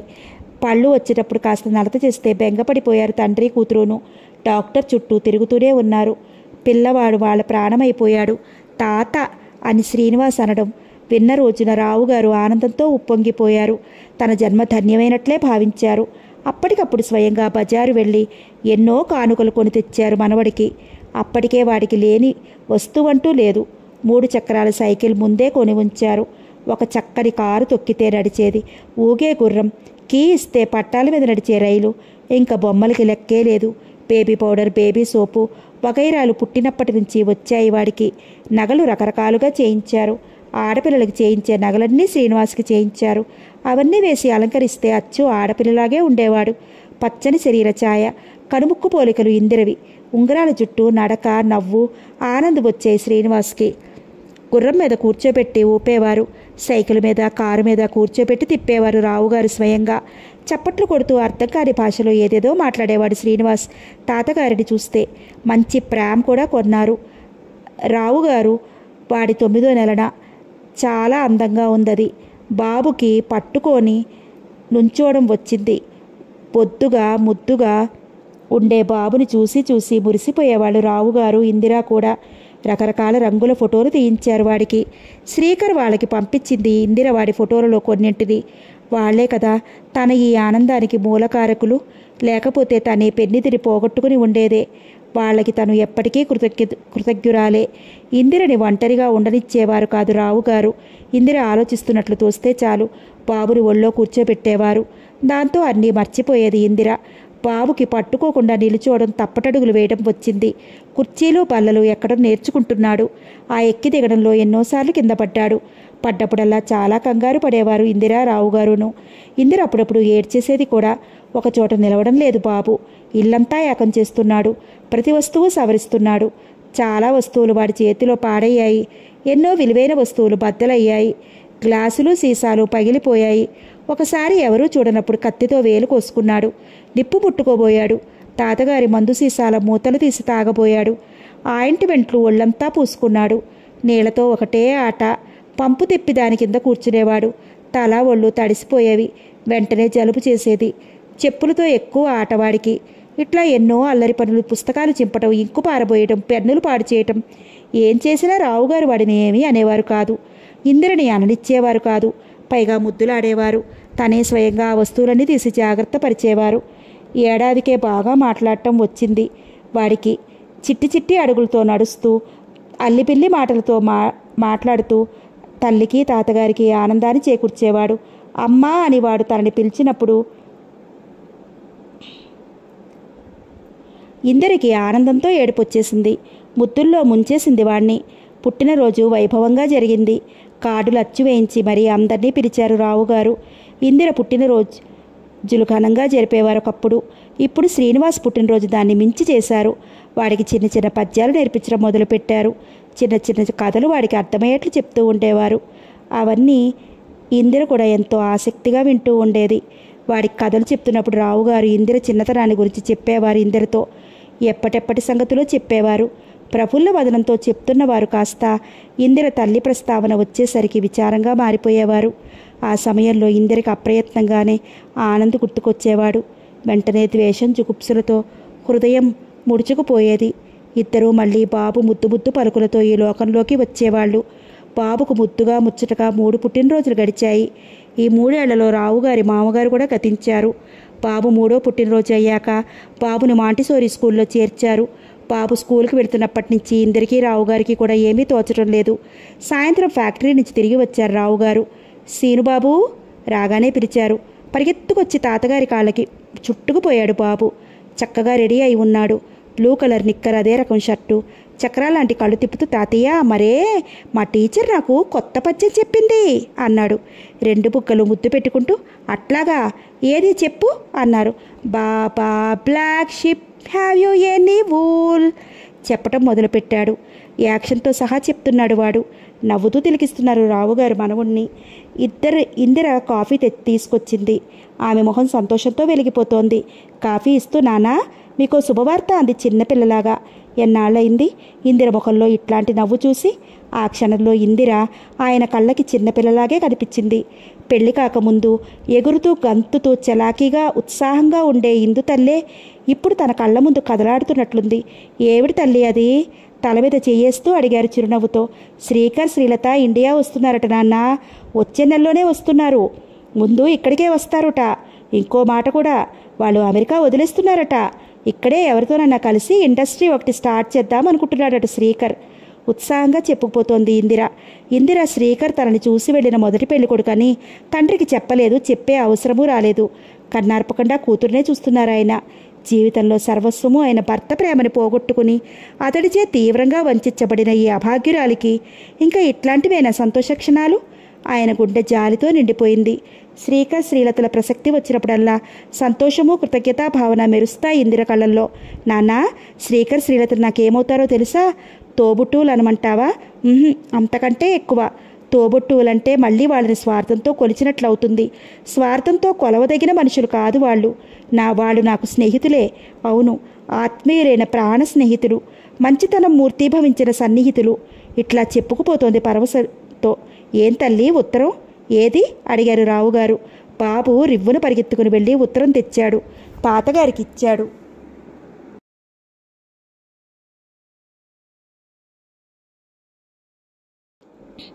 ఎయిర్పోర్ట్కి వెళ్ళింది ఇందిర బాబుతో. వాళ్ళ ప్లేన్ వస్తుందని వినపడిన దగ్గర నుంచి రెస్ట్లెస్గా ఉంది ఆమెకి. తీరా వాళ్ళు విమానం దిగి ఎదుటికి వచ్చేటప్పటికి నోట మాటలే కరువయ్యాయి ఆమెకి. 2 చేతులు జోడించింది శ్రీకర్కి. శ్రీలతని కన్నీళ్లతో అమాంతంగా కౌగలించుకుని ఉక్కిరిబిక్కిరి చేసింది. ఆనందంతో ఏడ్చేసింది. శ్రీలత పరిస్థితి అట్లాగే ఉంది. చిత్రంగా కళ్ళు విశాలం చేసుకుని వాళ్ళని పరీక్షిస్తున్నాడు బాబు. బాబుని అమాంతం ఎత్తుకుని ముద్దుల వర్షం కురిపించింది శ్రీలత. ఇందిర చేతి నుంచి తను తీసుకున్నాడు బాబుని శ్రీకర్. ఆప్యాయంగా ఆర్తిగా గుండెలకు హత్తుకున్నాడు వాడిని ఎత్తుకున్న ఆ ఇద్దరికీ కూడా కళ్ళు చెమర్చాయి. వాడు కొత్త లేకుండా అంకుల్, ఆంటీ అంటూ కబుర్లు చెప్పటం ప్రారంభించాడు. పరస్పర పరామర్శలయ్యాయి. శ్రీలత శ్రీకర్లు ఎప్పట్లాగే ఉన్నారు అనుకుంది ఇందిర కొంచెం నయంగా ఉంది అనుకున్నారు వాళ్ళు. అంతా ఇంటికి వచ్చారు. రావుగారు గేటు దగ్గరే ఎదురు వచ్చారు. నమస్కారం చేశారు వాళ్ళు. ప్రతి నమస్కారం చేస్తూ శ్రీకర్ని ఆప్యాయంగా కౌగలించుకున్నారు ఆయన. శ్రీకర్ని చూడంగానే ఆయనకి అతడిని ఎక్కడో చూసినట్లే అనిపించింది. ఆలోచిస్తున్నారు ఎక్కడ చూశానా అని. వాళ్ళు అక్కడి నుంచి ఇందిరకి బాబుకి ఎన్నో బహుమతులు తెచ్చారు. స్నానాలు భోజనాలు అయ్యాయి. తీరిగ్గా కూర్చుని కబుర్లు చెప్పుకుంటున్న సమయంలో ఆయన అడగకుండానే తనే చెప్పేశాడు శ్రీకర్. నేను మీ అమ్మాయిని పెళ్లి చూపులు చూడడానికి వచ్చినప్పుడు మనిద్దరం కలుసుకున్నాము అని. ఆయనకప్పుడంతా గుర్తుకు వచ్చింది. ఎంత విచిత్రం అనుకున్నారు. కాసేపటికి గాని తేరుకోలేకపోయారు. లోపలెన్నో ఊహాగానాలు చెలరేగాయి. మీ అమ్మ నాన్న అంతా బాగున్నారా బాబు అడిగారు. నాన్నగారు పోయారండి, అమ్మ మాత్రం ఉంది. అమ్మని చూడాలి. ఏదీ రావడమే ఇక్కడికి వచ్చాంగా నవ్వాడతను. మీరెంత మంచి మనసులు బాబు. మీలాంటి వాళ్ళని అరుదుగా చూస్తాము ఈ ప్రపంచంలో. ఆపదలో ఆదుకోవడం అనేది ఒక గొప్ప గుణం. నీ భార్య కూడా నీకు తగినది, అనుకూలమైనది. మీ ఇద్దరి జంట అపురూపమైనది. ఇందిర నాకంతా చెప్పింది. ఆ సమయంలో మీరే లేకపోతే ఇందిర గతేమయ్యేదో, నేనేమయ్యేవాడినో. మీరన్ని విధాలా ఆదుకుని ధైర్యం చెప్పి ఆమెకు జీవం పోశారు. పునర్జీవితం ప్రసాదించారు. ఆమె కడుపులోని శిశువుని కాపాడింది అక్షరాల మీరే. ఇప్పుడు వాడే మా జీవితాలకు వెలుగయ్యాడు. నాకు నిజంగా ప్రాణభిక్ష పెట్టారు మీరు. ఇందిరే నా ప్రాణం బాబు, మీకు తెలుసుగా. దానికి ఏదైనా అయితే నేను జీవించలేను. ఆ దుర్మార్గుడు అంత చేసినా మేము ఈ విధంగా బ్రతకగలుగుతున్నామంటే కేవలం మీ చలవే. మా ముగ్గురి ప్రాణాలు నిలబెట్టి మాకింత మేలు చేసిన మీ రుణం ఏ విధంగా తీర్చుకోవాలో మాత్రం మాకు తెలియడం లేదు. ఏమిచ్చినా ఏం చేసినా దానికి సాటి రాదు, హృదయపూర్వకంగా అన్నారు రావుగారు. మమ్మల్ని అంతగా పొగడకండి, ఇందులో మేము చేసిందేముంది అన్నాడు శ్రీకర్ వినయంగా. ఆ తర్వాత 4 రోజులు ఉత్సాహంగా, సరదాగా, సంతోషంగా గడిచాయి. ఇందిర శ్రీలతకి కలకత్తా అంతా తిప్పి చూపించింది. సినిమాలకి, షాపింగ్లకి వెళ్లారు. శ్రీకర్, మీ ప్రోగ్రాం ఏమిటి? ఇంకా అమెరికా వదిలేసినట్లేనా అడిగింది ఇందిర ఒకరోజు. సంతోషమంతా తనదేనన్నట్లుగా ఉంది ఇందిర. వదిలేసినట్లే అంది శ్రీలత సమాధానంగా. శ్రీలత బాబుని క్షణం వదలటం లేదు. వాడి పనులన్నీ ఆమె చూస్తోంది. ఒళ్ళో కూర్చోబెట్టుకుని వాడితో కబుర్లు చెప్తోంది. ముందు మా అమ్మని చూసి రావాలి, ఆ తర్వాత వాళ్ళ ఊరు వెళ్ళి వాళ్ళని చూసి నెమ్మదిగా ఆ తర్వాత సంగతి ఆలోచించాలి. నాకు వెంటనే తగిన ఉద్యోగం దొరకడం కష్టం. అందుకే ఎవరితోనన్నా కలిసి ఇండస్ట్రీ ఒకటి స్టార్ట్ చేయాలని ఆలోచన ఉంది. అన్నిటికీ ఒక రూపు రావాలంటే టైం పడుతుంది అన్నాడు సాలోచనగా శ్రీకర్. ఏం ఇండస్ట్రీ పెట్టాలని అడిగారు రావుగారు. నా సబ్జెక్ట్ ఎలక్ట్రానిక్స్ అండి. ఎలక్ట్రానిక్స్ ఇండస్ట్రీ పెట్టాలని, కంప్యూటర్లు చేయడం వాటి మీద అన్నమాట. ఎక్కడ స్టార్ట్ చేద్దామనుకుంటున్నావు? ఇంకా అదంతా ఆలోచించలేదండి.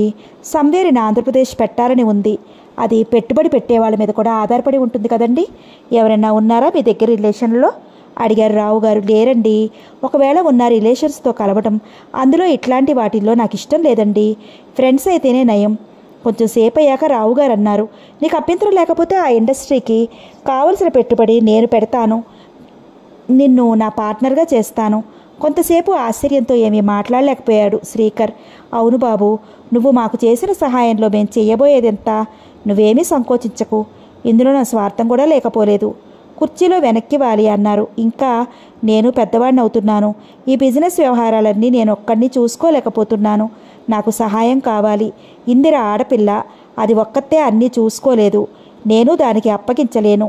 నీకు తెలిసే ఉంటుంది, నేను హార్ట్ పేషెంట్ని. ఏమో ఏ క్షణంలో ఏమవుతుందో చెప్పలేము. మొదటి నుంచి నేను కొడుకులు లేకపోయినా అల్లుడొస్తాడనే ధీమాతో ఉండేవాడిది. కానీ వాడట్లా భ్రష్టుడయ్యాడు. ఇన్నాళ్ళు నా తరువాత నా ఆస్తిని, ఇందిరని చూసేవాళ్ళు ఎవరా అని దిగులు పడేవాడిని. ఆస్తి కోసం ఇందిరని ఎవరైనా ఏమైనా చేయొచ్చు. దానికో అండా అంటూ నేను ఏర్పరచాలి. అది ఎట్లాగా అని కొట్టుమిట్టాడుతున్నాను. దేవుడు పంపినట్లు నువ్వు వచ్చావు సమయానికి. ఇంక దేనికి నాకు భయం లేదు. ఇందిరకి, నా ఆస్తికి కూడా ఇక ఏ భయమూ లేదు. దాని కొడుకు పెద్దవాడయ్యేదాకా దాని బాధ్యత అన్నీ బాధ్యత కూడా నీదే. ఆస్తి బాధ్యత కూడా నీదే. నీతో ఇప్పటి నా పరిచయం స్వల్పమే అయినా ఇందిర ద్వారా నువ్వు పరోక్షంగా నా ఆత్మీయుడివే. అందుకే ధైర్యంగా అన్నీ నీకు ఏకరువు పెడుతున్నాను. మంత్రముగ్ధుల్లా వింటున్నాడు శ్రీకర్. నాకు ఈ కలకత్తా జీవితం అంటే విసుగొస్తోంది. నేనిక్కడ అదే కొంత బిజినెస్ వైండప్ చేసి మన వైపుకు వద్దామనుకుంటున్నాను. సరే, నువ్వు ముందు వెళ్ళి మీ వాళ్ళనందరినీ చూసిరా. మిగిలిన సంగతులన్నీ వివరంగా తర్వాత మాట్లాడుకుందాము అన్నారు. ఇవన్నీ వింటున్న ఇందిర చాలా సంతోషించింది. శ్రీలత ఆశ్చర్యంగా చూస్తూ ఉండిపోయింది. మీకు నా మీద ఉన్న నమ్మకానికి కృతజ్ఞతలు రావుగారు. కానీ మీ ఈ నమ్మకానికి నాకు తగిన అర్హత. శ్రీకర్ని మధ్యలోనే ఆపేశారు రావుగారు. భలేవాడిపోయి, నీ సంగతి నీకు తెలియదు, మాకు తెలుసు. ఆ తర్వాత రోజు శ్రీకర్ భార్యతో వాళ్ళ ఊరికి బయలుదేరాడు. వాళ్ళు తీసుకువెళ్ళగలిగినన్ని కానుకలు ఇచ్చింది ఇందిర శ్రీలతకి. బాబు వాళ్ళతో తను వెళ్తానని గోల చేశాడు. ఎంతో సముదాయిస్తే గాని, ఎన్నో చెప్పి మరిపిస్తే గాని ఊరుకోలేదు వాడు. శ్రీకర్ వాళ్ళు వెళ్ళిపోయాక రావుగారు ఇందిరతో అన్ని విషయాలు చర్చించారు. కలకత్తాలో ఉన్న కొన్ని కంపెనీల్లోని షేర్లు అమ్మేయడానికి నిశ్చయించుకున్నారు. తాము వెళ్ళి సెటిల్ కావడానికి హైదరాబాద్ అయితే బాగుంటుందనుకున్నారు.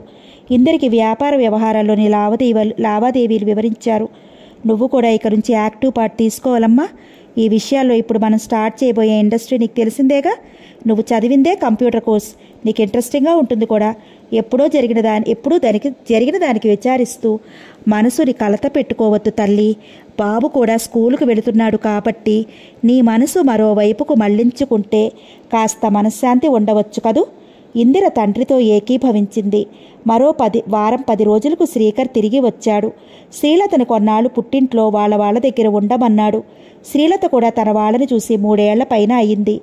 అందుకే కొన్నాళ్ళు తను వాళ్లతో గడపదలుచుకుంది. తాము పెట్టబోయే ఇండస్ట్రీ గురించి శ్రీకర్, రావు గారు చర్చించుకునేటప్పుడు ఇందిర కూడా పాలు పంచుకుంది.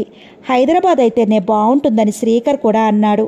హైదరాబాద్ దగ్గర జీడిమెట్ల, సనత్ నగర్, పటాన్ చెరువు అనే ప్రదేశాల్లో ఇండస్ట్రియల్ ఎస్టేట్స్ ఉన్నాయని, వీటిల్లో ఎక్కడైనా బాగానే ఉంటుందని, ఆంధ్రప్రదేశ్ ప్రభుత్వం వీటికి సబ్సిడీ, లోను, కావలసిన సదుపాయాలన్నీ కూడా చేస్తుందని చెప్పారు రావుగారు. ఆ తర్వాత వారం రోజుల్లోనే రావుగారు, శ్రీకర్లు వెళ్ళి ఆయా ప్రదేశాలు చూసి వచ్చారు. హైదరాబాదులో పటాన్ చెరువు దగ్గరైతే బాగుంటుందని నిర్ణయించుకున్నారు. తాము ఉండడానికి బంజారా హిల్స్లో పెద్ద బంగళా ఒకటి కొన్నారు. అది అన్నపూర్ణ స్టూడియోస్కి దగ్గరగా ఉంది. బంగళా కొనబోయే ముందు ఇందిరా కూడా వెళ్ళి చూసి చాలా బాగుందని మెచ్చుకుంది. త్వరగా పనులు ప్రారంభించారు. కలకత్తాలో షేర్స్ అన్నీ అమ్మేశారు. తమ స్వంత ఫ్యాక్టరీలు మాత్రం అమ్మలేదు. అన్ని పనులు శ్రీకర్ స్వయంగా చూసుకుంటున్నాడు. శ్రీకర్ రావుగారితో తాను కలకత్తా వచ్చి అక్కడి బిజినెస్ వ్యవహారాలన్నీ చూసుకుంటానని, ఇంక నుంచి ఆయన తినగక్కర్లేదని అన్నాడు. మీరు హైదరాబాద్లోనే ఉండండి, అత్యవసరమైతేనే తప్ప అక్కడి నుంచి కదలవద్దు. మీకు కావలసిన పనులన్నీ, వ్యాపార సంబంధమైన విషయాలన్నీ నేను చూసి పెడతాను. మీలాంటి అనుభవజ్ఞుల కింద పనిచేయడం నాకు మహద్భాగ్యం. అది నిజంగా అదృష్టం అన్నాడు శ్రీకర్. రావుగారు ఆప్యాయంగా అతని భుజం తట్టారు. శ్రీ ఎలక్ట్రానిక్స్ అని పేరు నిశ్చయించారు వాళ్ళ ఇండస్ట్రీకి. హైదరాబాద్ షిఫ్ట్ అవడానికి ప్రయత్నాలు ప్రారంభించారు రావుగారు, ఇందిర. రావుగారు కలకత్తా వదిలేస్తున్నారన్న వార్త విని బంధువులు, స్నేహితులు చూడటానికి వచ్చి వెడుతున్నారు. కొంతమంది విచారిస్తున్నారు. కొన్ని సంవత్సరాలుగా ఉండిపోయిన వాళ్ళు కావడంచే, ఆయన పెద్ద బిజినెస్ మ్యాన్ కావడం చేత దాదాపు కలకత్తా అంతా తెలుసు ఆయనకి. కలకత్తాలో ప్రముఖ వ్యక్తులంతా ఆయన పరిచయస్తులే. ఆయనకి కలకత్తా వదలాలంటే బాధగానే ఉంది. తన వివాహమైనది మొదలు ఇక్కడే ఉన్నారు. వివాహ జీవితం అంతా ఇక్కడే గడిచింది. తన భార్య స్మృతులన్నీ ఇక్కడే ఉన్నాయి. తన జీవితంలో ముఖ్య ఘట్టాలు, కష్టాలు, సుఖాలు అన్నీ ఇక్కడే అనుభవించారు. తలుచుకుంటే విచారంగానే ఉంది. కానీ ఆయన చిరకాల వాంఛ తన చివరి రోజులు ఆంధ్రదేశంలో గడపాలని. అందుకే వెళుతున్నారు కూడా. వీడ్కోలు పార్టీలు, భోజనాలు ఎక్కువయ్యాయి. వాటన్నిటికీ వెళ్లాలంటే మహావిసుగ్గా ఉంది ఇందిరకి. ఇంట్లో సర్దాల్సినవి చాలా ఉన్నాయి. బాబు ఏ పని చేయడం లేదు. వాడి అల్లరి చాలా ఎక్కువగా ఉంది. ఆ రోజు ఎందుకో ఇందిరకి ఏ పని చేయబుద్ధి కావడం లేదు. బాబుతో ఆడుతూ కూర్చుంది. ఉత్తరాలు వచ్చాయి. బాబు అందుకుని ఇందిరకి ఇచ్చాడు. వాటిల్లో ఇందిరకో ఉత్తరం ఒకటి ఉంది. అది ఆనంద్ రాసింది. చదవద్దు అనుకుంటేనే చించి చదివింది ఇందిర. మై డియర్ ఇందు, నన్ను మర్చిపోలేదు కదూ? నువ్వు మర్చిపోవు, నాకు తెలుసు. నా మీద కోపంగా ఉన్నావు కదూ? అవును, సహజమే. మరి నేను చాలా పాపం చేశాను. నీకు ద్రోహం చేశాను. దానికి నన్నేం చేసినా పాపం లేదు. నువ్వన్నట్లు నీ ఇష్టం వచ్చిన శిక్ష విధించు, నేను భరిస్తాను. నీ ప్రేమ విలువెంతో నాకు తెలిసి వచ్చింది. నువ్వు దేవతవు ఇందు. నేను జరిగిన దానికి చాలా బాధపడుతున్నాను, పశ్చాత్తాపడుతున్నాను. నువ్వు నమ్మలేవు కదూ? కానీ నన్ను చూస్తే నువ్వే నమ్ముతావు. నేనిప్పుడు ఇదివరకటి ఆనందుని కాదు. ఆ ఆనందు చనిపోయాడు. నేను మళ్ళీ జన్మ ఎత్తాను. నీకోసమే ఇందు.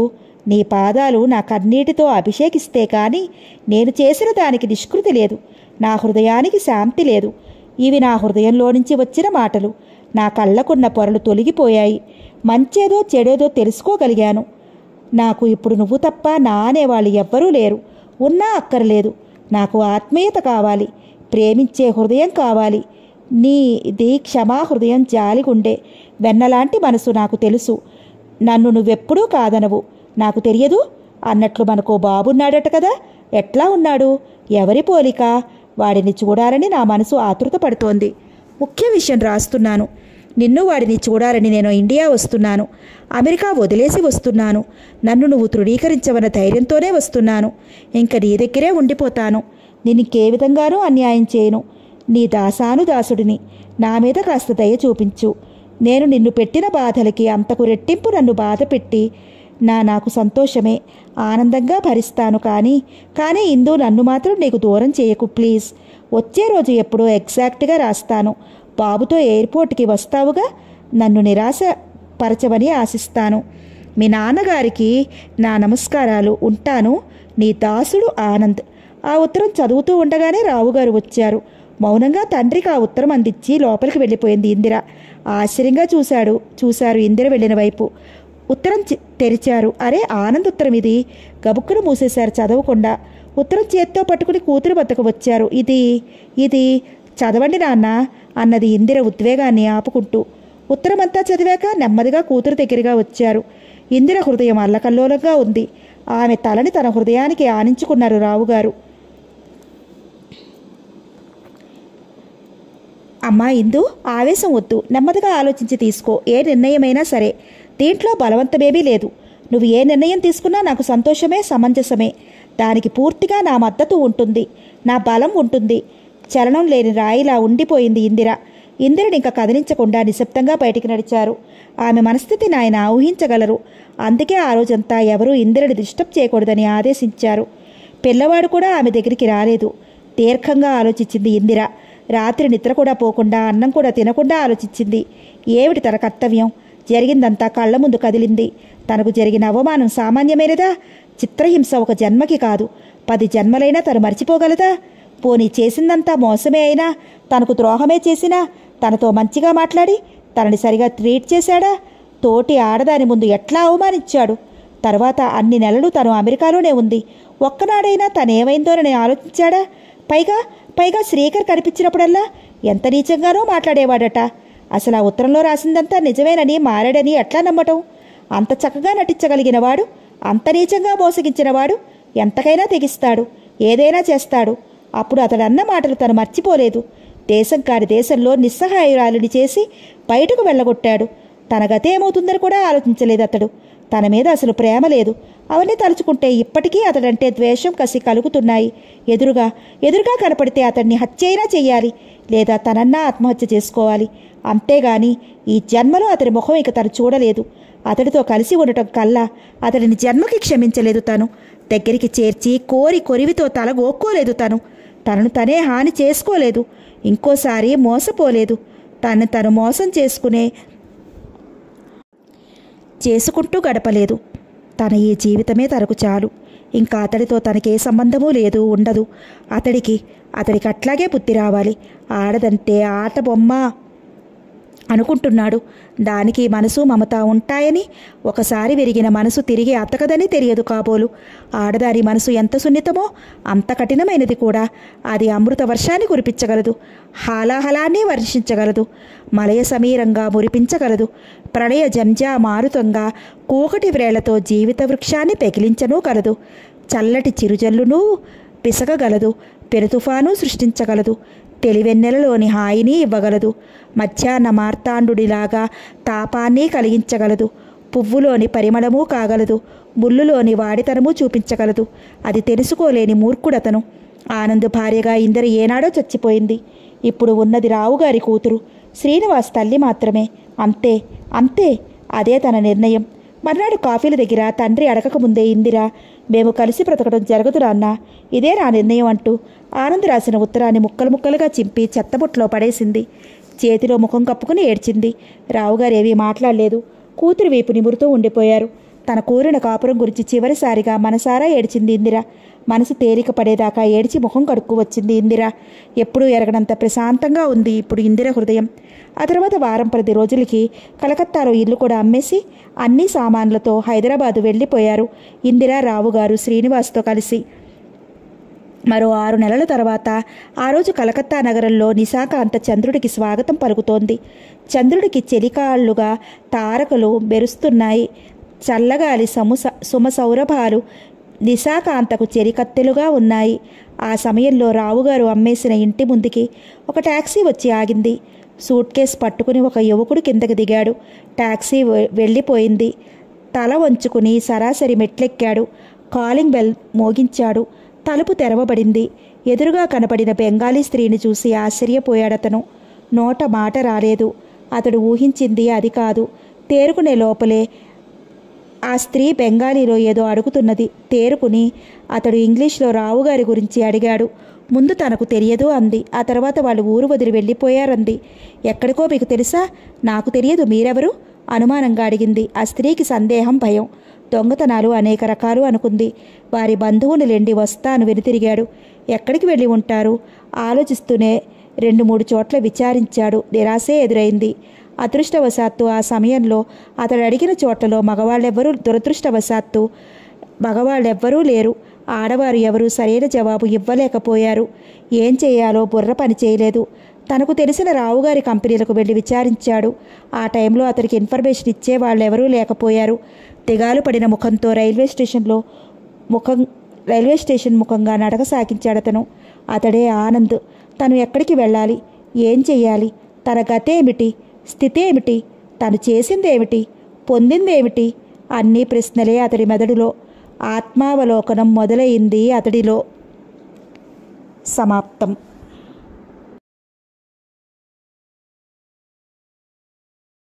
హలో ఫ్రెండ్స్, సడన్గా ఆగిపోయినట్టుంది కదా.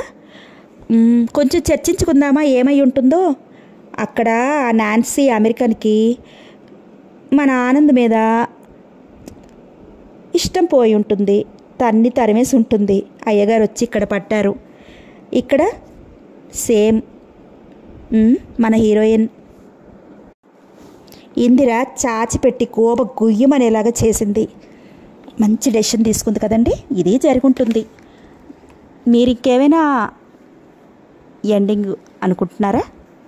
సరే, సమాప్తం. ఇంకొక మంచి నావల్తో మళ్ళీ కలుసుకుందాం. Thank you friends.